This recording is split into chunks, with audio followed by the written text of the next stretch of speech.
What's up, AfterBuzzers? Welcome back to the Saturday Night Live After Show. We're going to be talking about episode 2 with host Phoebe Waller-Bridge, musical guest Taylor Swift. Phoebe's coming straight off these Emmy wins, and she crushed it. So I'm super excited to talk about this one. Stay tuned. I'm Maria Menounos, and you're tuned in to AfterBuzz TV, the ESPN of TV talk. Now, let the buzz begin. I was so close to doing the laugh. We both just saw the Joker, so Steph's real hyped on the Joker right now. So this is an early warning for the rest of the show. Be ready. If you're listening, just, the mixture of Joaquin Phoenix and Phoebe is just insane. It's a lot. That's a heavy duo right there. A great weekend for me. I agree. Great weekend for me. Welcome back, guys. Very excited to be doing the second episode. We had the premiere last week, which was a ton of fun, but I'm a huge Phoebe Waller-Bridge fan, so very excited to talk about this one. My name's Amy Maestri, and look at this beauty over here. Hey, I'm Steph Sabraw, also horny, self-loathing like Phoebe Waller.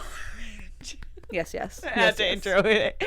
Once again, let me gas Amy up because she refuses to do it. She is our resident comedian and writer, so you and Phoebe actually have a lot in common. We do. We're basically best friends. She doesn't know it yet. No, she doesn't know it yet. I am a comedy connoisseur and Phoebe stan, so 100.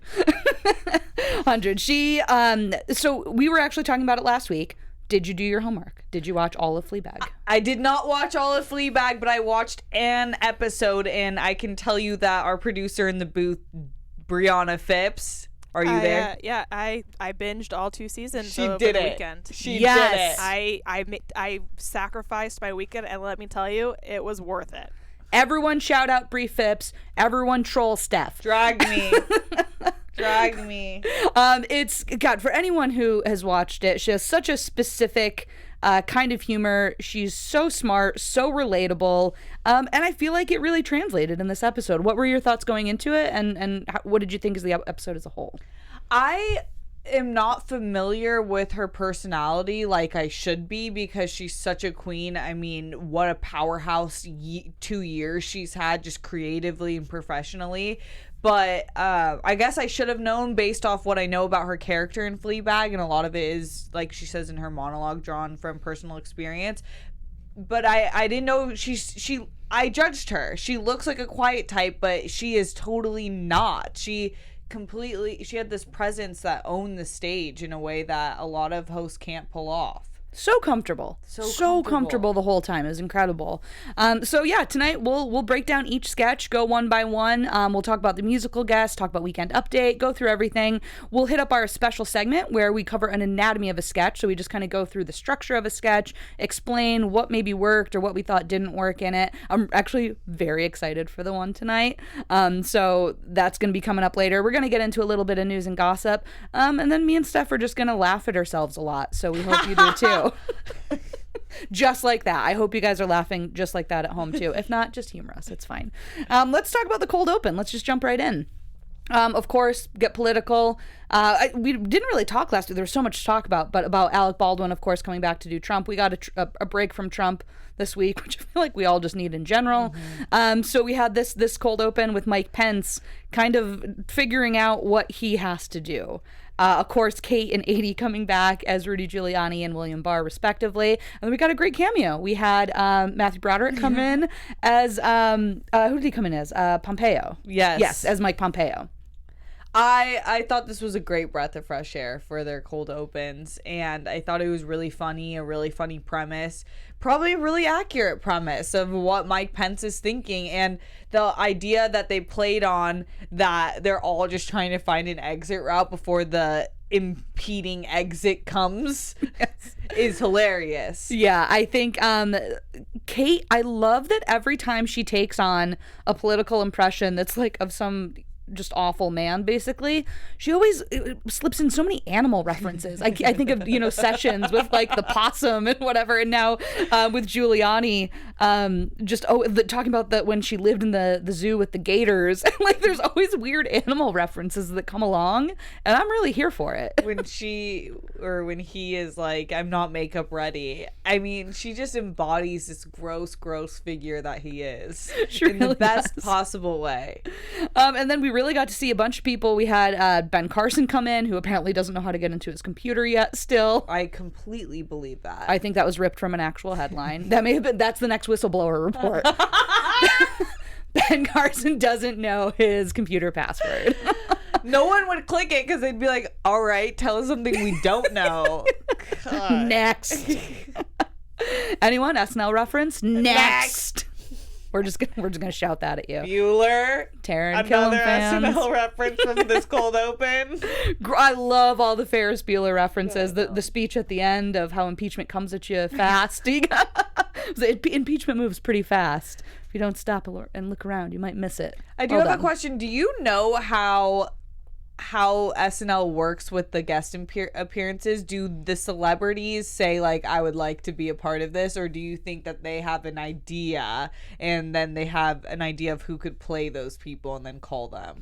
I think it kind of has gone both ways. Like, one of the most famous ones that we talked about last week, actually, Tina Fey, she talks in her book Bossy Pants about how it was almost like there was no question. Her, like, doorman was like, oh, you're going to play Sarah Palin, right? And then Lauren, of course, called her and she was like, okay. But I feel like it kind of depends, you know, because especially, too, like, there's a lot of SNL favorites for cameos that are just kind of, I feel like, on standby, you know, like almost like a lawyer on retainer. Like, if you need me, I'm there. Let me know. Yeah. Like Ben Stiller. I'm like, what's happening? Does he just... He just drops by for cameos. That's the goal. Right? Just to be the on-retainer cameo person for SNL. Yeah. And yeah, this was a great one. Fun seeing him in there. I have to say, the standout line of the sketch for me was Mike Pence saying, even if they're not straight now, they could still be converted to straight, right? Mic drop. Because if you don't know, Mike Pence was once, and probably still is, but not openly talking about, an advocate for conversion therapy camps, which is genocidal and psychotic. Yeah. Basically, go F yourself. Yeah. And so I love how many times they poke fun at the fact that, like, he's in the closet.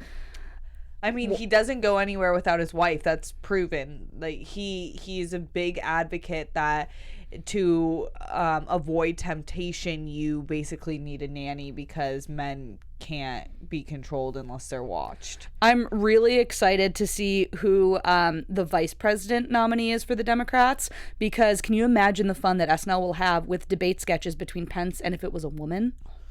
I don't think he'd be allowed to do it, would he? His wife would have to be on stage with him. Yeah, he'd be like, I can't even look at you. I know that there's teats under that shirt. All right, I'm going to take myself out. All right, new drinking game for the rest of the episode. Whenever Steph says teats. Drink. Let's talk about the monologue. Wow. Killed it. Phoebe. She killed it, right? Yes, 100%. Did you have any favorite moments or just the whole thing? Oh my gosh. I thought the whole thing was spectacular. I thought her delivery was insane. I thought the punchline at the end was perfectly done, not too long. Her timing was incredible. She's just really talented. I didn't know that she was involved with Killing Eve. I don't know where I was because I watched that show.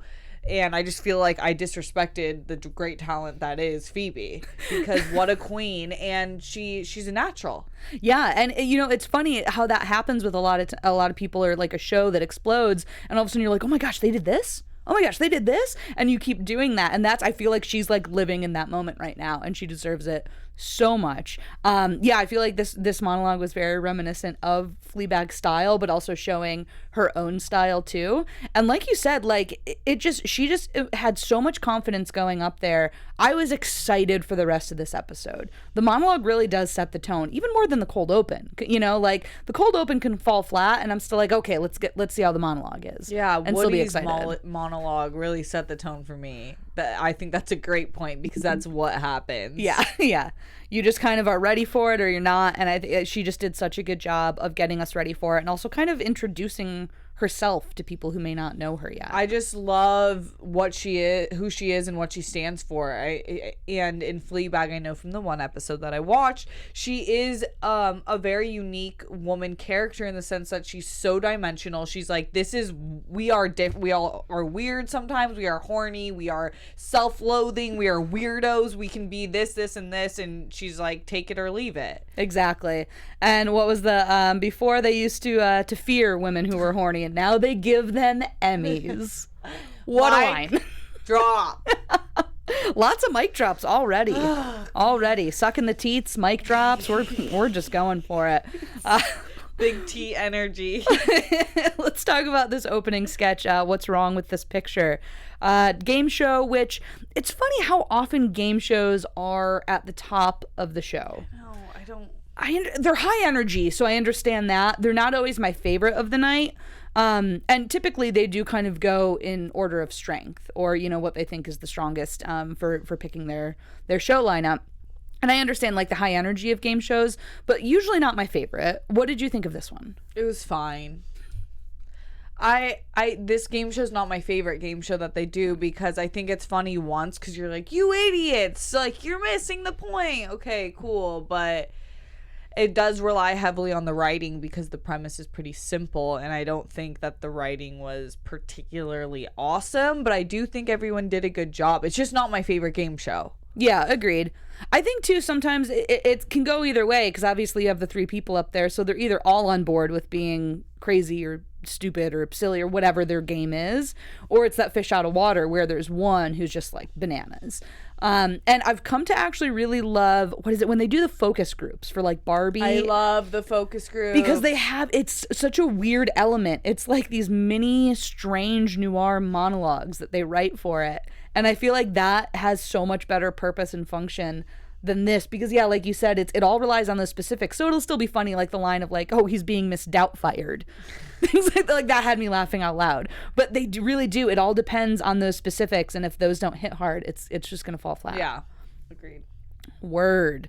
I gotta say too, I did love the line of that he's learning the difference between Harvey Weinstein and Aziz Ansari, and he's just over it.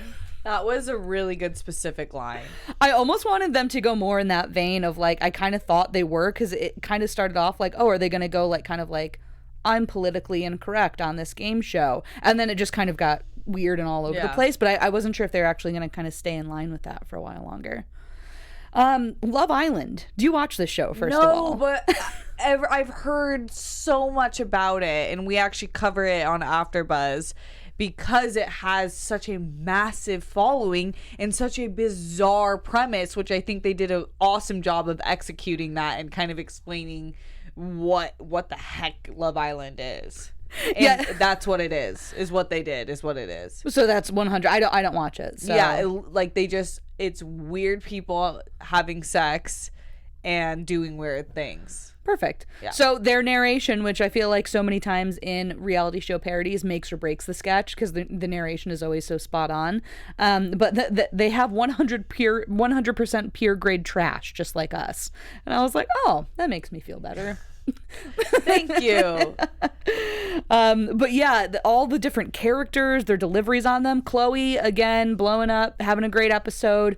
Right off the bat. I know. Great Irish accent. Loved watching her in this. She has so much confidence, but I love the fake lips. I don't know how they did that. But it does almost all, because we're in LA, and so we're surrounded by people with lip injections, and they do almost always look like an allergic reaction. That line was spot on. One of my best friends and I always, like, when we'll be watching something, we're like, why did she do that to her face? Yeah, it's like, and so I had to text her. I was like, you're going to really like this one. Sidebar, my friend has lip filler, and he, plot twist, he was drinking water and he started drooling, and I'm like, your drink's falling out of your mouth, bro. And then he was like, I know it's one of the side effects. Like, you just droop. And I just don't know what could be worth that.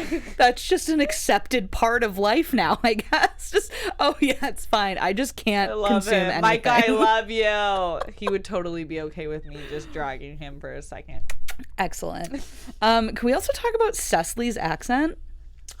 It was so strong and so thick and like spot on. I feel like she had a really solid episode, and this is her all the time. She always shows up. She's used a lot. She always shows up, even if she doesn't have like one big standout moment in the episode. She is so solid for everything. She's the captain of SNL right now. Oh, Captain, my captain. Captain, my captain. Roller Coaster Rider, what's up in the chat, has a good point. Love the thumb for a face. Me too. Absolutely love that so much. Yes. Because that's what people joke about when you don't have contour. Yeah. That you would look like a thumb, and it was such fun animation. To do that and to go one step up of Chloe's character thinking that it might be a hate crime because she uses too much bronzer to then elevating it to Cecily or to Edie actually having a thumb for a face. So good. Really I do want to strong. quickly shout out Like Roller Coaster Rider, who is with us in the chat. Thank you guys for viewing us, watching us, talking with us about our favorite show, SNL. If you're on YouTube, make sure you hit that like button. I'll give you a few seconds to do that. And then after the show is done, leave us a comment because we love to keep the conversation going. And if you're listening to us on Apple Podcasts, give us those 5 stars. Leave us a review because we also love to chat with you there. So thank you guys so much. We do love this little SNL shit show community we have here. Definitely. And as you can tell, we are the captains of that. Call me Joaquin. Just call me Joaquin. I'm your captain now. We don't know where the show is going, guys. Just stay with us. Just ignore us. On to the next sketch. On to the next. We're going to actually jump over the next one because I'm going to do that at the end of the show for the anatomy of a sketch, the WANU midday news. So for new listeners, Anatomy of a Sketch is our special segment where Queen Amy breaks down the anatomy of a sketch. She talks about it from a writing perspective, like what went into it, the logistics, and it's actually really awesome. yeah, so I'm pretty excited to talk about this one. I wanted to right now, but I'll make you wait. Fine. And then actually, there were a lot of longer sketches in this one. I feel like Update took up a lot of time too. Yeah, it did. But so let's jump into Taylor Swift. Or actually, no, sorry. We'll get into that in a minute. We had the War in Words sketch right before Taylor Swift. So Mikey has done this before, I believe, when Claire Foy was hosting. And it's him writing home, and it's a pure escalation sketch, raising the stakes. What were your thoughts on it? Obsessed. I thought this sketch was so good. I thought it was, I actually laughed multiple times out loud during this sketch, and I just thought they both performed it so well. And just logistically, it was so simple, but done well, and the timing was perfect, and their execution was awesome, and it was just so bizarre, which is, I just can't imagine being at that time writing letters. Like, now we're instantly connected. If you don't answer, you're like, they're dead. But then back then, you're just waiting for snail mail, and then you have this wife who's just completely incompetent. He's like, your very concerned husband. That is a really good description of her, just totally incompetent. And it is great because they do have always that basic premise of, like, it's a great vehicle for it because, yeah, like, this wouldn't be funny if it were modern day because it's a text conversation. Yeah. It's back and forth. But the fact that it's taking so long and so drawn out, and then the weirdness levels just keep getting better and better, and they like weave things in too. So there's like layers to it. I feel like this is very similar to an old Mr. Show sketch that David Cross did called The Audition, where he goes in and it's literally him just doing an audition and one-upping and escalating over and over again. And it's really simple and basic, but it's just like a class on how to raise the stakes and escalate throughout a sketch. And this does it so well. So well. Mikey's expressions, his reactions to everything are always like, they just add so much to it. I still don't understand the Hitler aspect, or whatever he said. Yeah, the Hitler of it all. The Hitler of it all. Oh man, everything in this was great. Phoebe had great delivery on it too, and I feel like the two of them bounced back and forth well, which is really important for the timing in this one. But then, so, okay, now let's get into Taylor Swift. I knew I was getting ahead of myself. Oh, I've been waiting my whole life to get into Taylor Swift. Just take it away, Steph. Oh my God, Taylor Swift. So she did Lover and False God. Lover had been released. False God just came out. Overall, I'm just a little bummed that she didn't do a more upbeat song, because we were just talking about this last week, and it was 2 slower ones. And she's totally the type that does do upbeat songs, especially when she can steal the set of Baychella and perform at the Billboard Music Awards and totally kick it up a notch. So I don't know why she didn't keep that same energy for SNL, but... I gotta say, I know you love her. I love her so much. But that performance, stealing what was this probably the best performance I've ever seen of Beyonce getting to do everything at Coachella with the marching bands and honoring all the like Black Southern universities, and then like it's one thing. It's like, oh, it's a theme. It's marching band. That's not what it was. It was Beyonce honoring Black students and Black universities with a long, rich history of doing step and doing marching and like doing all that. And then Taylor's like, I can do it too. And I'm like, damn it, I like you, but this is so wrong. It's so wrong. I don't like her. I will say she's extremely talented. No one can take that away from her. Her songwriting is incredible. She obviously is incredible with the fan base she's built. I mean, Taylor's army is insane. And I will say, I love the set design. Her outfit was awesome. The green was great. So, yeah, there's positives. She's just not my cup of tea. But yeah, she's a bunch of other people's cup of tea. That sax for False God also, it was some smooth saxophone at the end there. I was really hoping she was gonna do one of her songs called The Man, because it's all just about like women empowerment and how like you have to work so much harder as a woman to get to where a man is. And she also kind of calls out Leonardo DiCaprio in it for being Leonardo DiCaprio. But I was hoping she was gonna do that because it was a little bit more upbeat, and like what a great song for this beautiful cast of strong ladies on SNL. But I guess False God was gonna be her next single. So whatever, T Swift, fine. As long as you're not coming out in marching band gear, then we're fine with you. So let's talk about our Boys on Weekend update. Let's do jokes first. Did you have any standout jokes before we get into the characters? I just need to get into the characters, but one in particular. But I don't remember specifics, but the R. Kelly joke was disturbing and great. And I thought that I think they're on fire this season in the 2 episodes that we've had. I mean, there wasn't a moment I wasn't smiling. Yeah. Because Che just brings his, I'm going to say something that's going to upset half the crowd, but I don't care joke. And then Jost always has kind of like what you would think is the obvious joke, but then takes it a different way.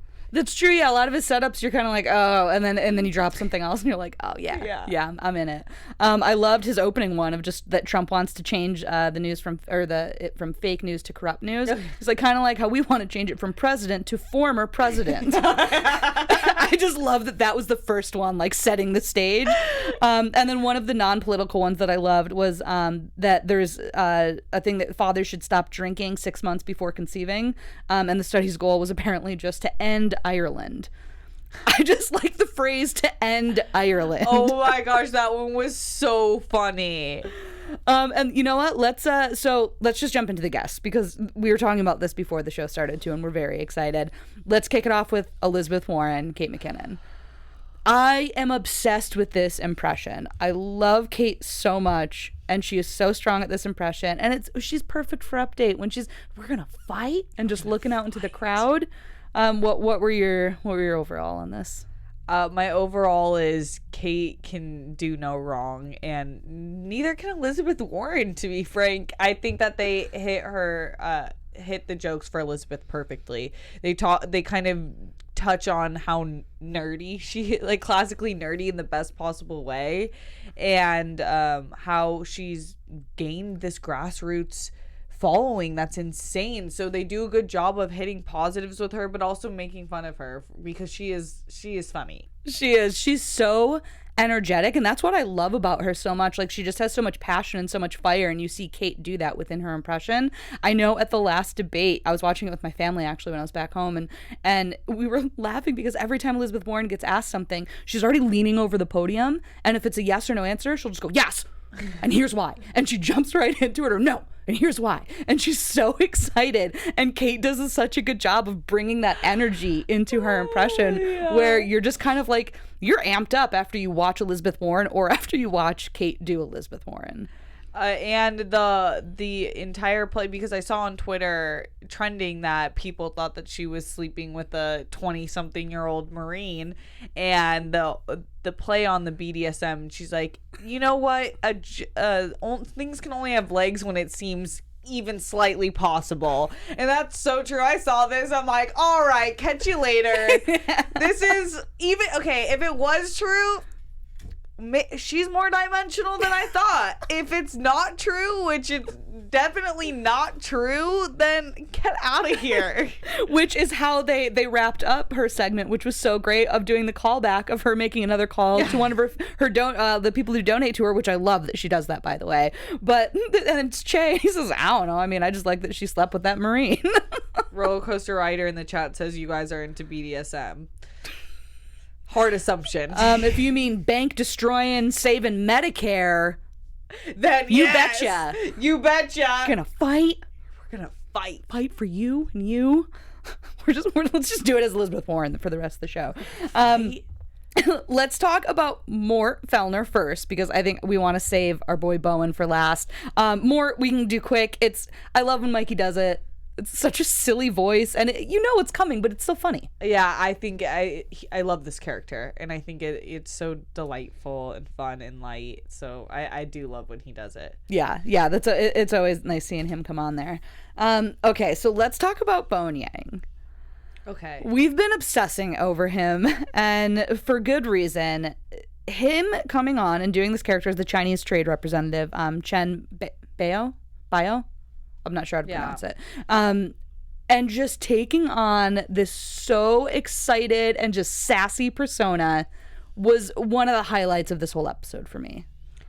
I think Bowen Yang is the best cast addition we've gotten in a long time. I do love, like, Chris Redd and Ego are incredible, but Bowen Yang so quickly has just sucked up all my attention. He's brought a different level of comedy that we've seen in any of the current cast right now. He's just different. And what I kept touching on last week is that I think SNL writing is kind of out of touch in a sense. And for once, there was multiple jokes that I completely am with, like the Lizzo. Like everything he was saying was so current and relevant, and you can tell like he's one of us, and you're reaching an audience that would understand more than. I love most of the jokes that are told, but I'm just obsessed with him. Yeah, and this was a great job of combining that kind of stuff, like you said, that anyone watching is going to laugh at that Lizzo joke. They're going to laugh at just his overall persona, and he's got his Air Jordans, like everything about him. But then also, they're tying it into actually something politically relevant, and such a smart idea of like, oh yeah, this guy's probably balling out right now because of everything happening politically in the world right now too. So what a great tie-in. And he is just so calm and so cool.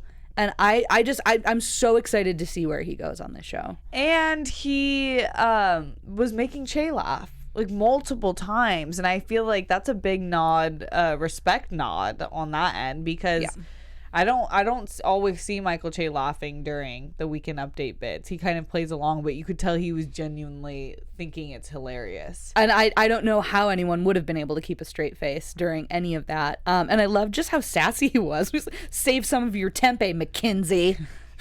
Who's McKinsey? I don't know. And he was talking about the tits, and he's like back pain. It's that big. Just everything. I mean, it was just, that was a perfect segment to me.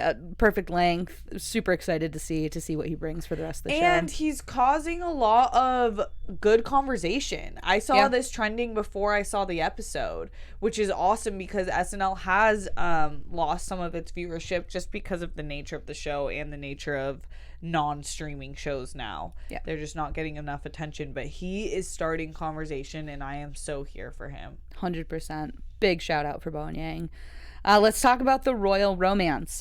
So basically just a sketch about a show where they're talking about other interracial couples that have gotten, heat before in the royal family. I was kind of hoping that they were actually going to talk about a few different ones and not just focus on one.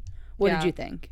Yeah, I do too. I think it's a really good premise because, I mean, I've been in an interracial relationship and like you'd think it's 2019 and things are normal, but then you'd also think that racism doesn't exist anymore. And newsflash, it's everywhere. That almost even could have been a good spin on it too, of like, oh yeah, this happened in the 70s, but also like, here's when it happened 2 days ago. Yikes. But I thought that they were going to touch on this just because of the drama and commotion that has been stirring over there and the way that they've treated Meghan Markle. Yeah. And finally Harry's statement about her and tying it into his mom, which I don't know if you guys are aware of this. He made a statement like, this is what happened with my mom. This is why she ended up dying, essentially. Yeah. Yeah, it's awful. And I kind of wish that they did take it to a few different couples and also throughout different time periods too, and that's kind of what I thought they were gonna do instead of just staying with that one couple the whole time. I know. And shocker, I didn't want to look at Keenan the whole frickin' time either. So next. Last sketch of the night was Buddy's State Line Bar. Definitely an end of night sketch. Just silly and fun and just let the girls go wild. So good. They've been doing that lately, and I'm so here for it. And also Beck, I feel like, plays so well in these sketches where it's just kind of a bunch of women teaming up on a guy. He's so good at playing that like kind of douchey bro, but then also just being the punching bag of a sketch too. Exactly. Literally in this one. Also, I will say, listening to Phoebe Waller-Bridge do an American Southern accent, so good. Chef's kiss to the air on that one. She did a lot of accents this show. Yeah, she did. She blew me away. And let's jump into our special segment at this point. I've been waiting all day for this. That's the end of my song. That's my theme song, guys. So I wanted to talk about the WAN Midday News sketch. This was a sketch that actually Edo. Get it right. Ego and Chris Redd. Do you say? Oh, that's their celebrity name. They have to get married now. Yeah. So that Ego and Chris Redd wrote, with also Michael Che and Brian Tucker also lended a hand in this one. So I loved this sketch. It's perfect structurally in my mind because you get into a little bit, you understand the world we're in.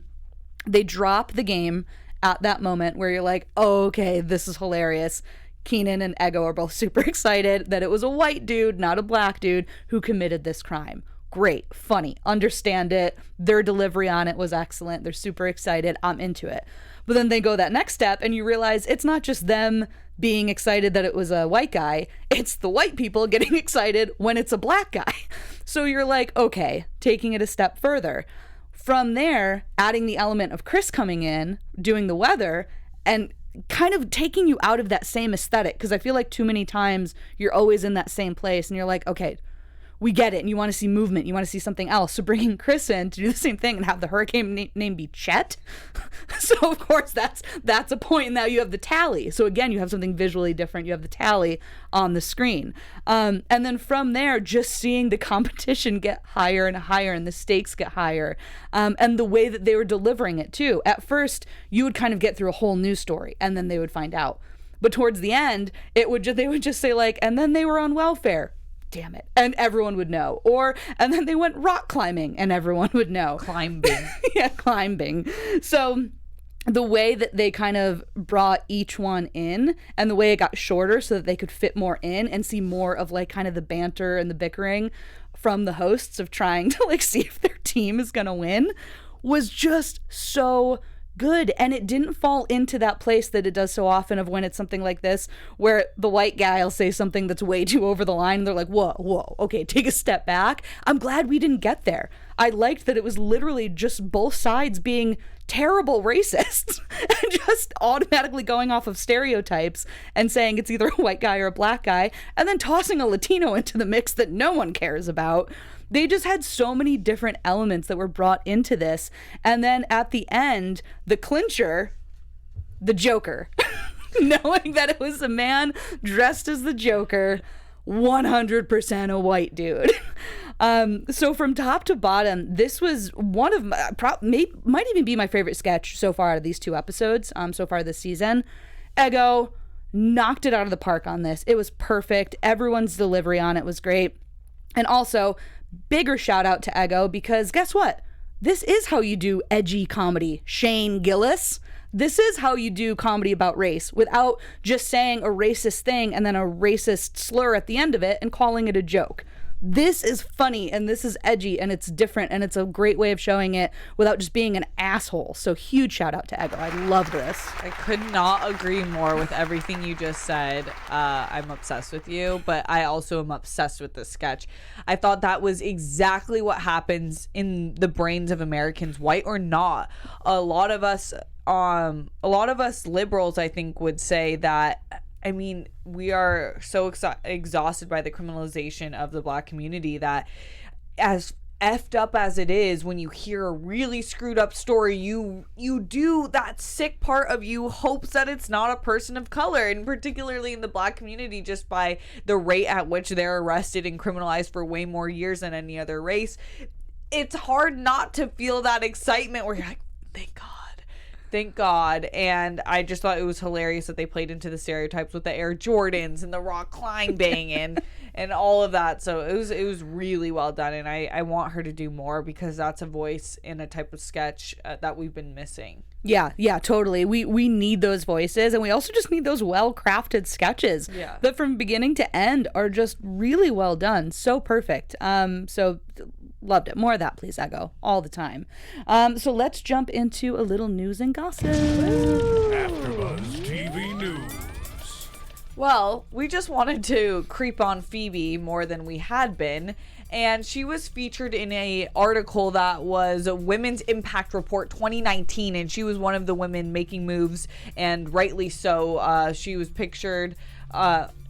Oh yeah, there's the pictures you guys can see. I saw Ava DuVernay, and there are so many women powerhouses making great content, and she is one of them. She's with Olivia Colman in this picture, who was also in Fleabag, as you said. In how many episodes was she featured in? She's in quite a few between both seasons, playing her wackadoo stepmom that I love. She's probably in about half the episodes, if not more. Oh wow. Oh my gosh, they look so alike too. They do.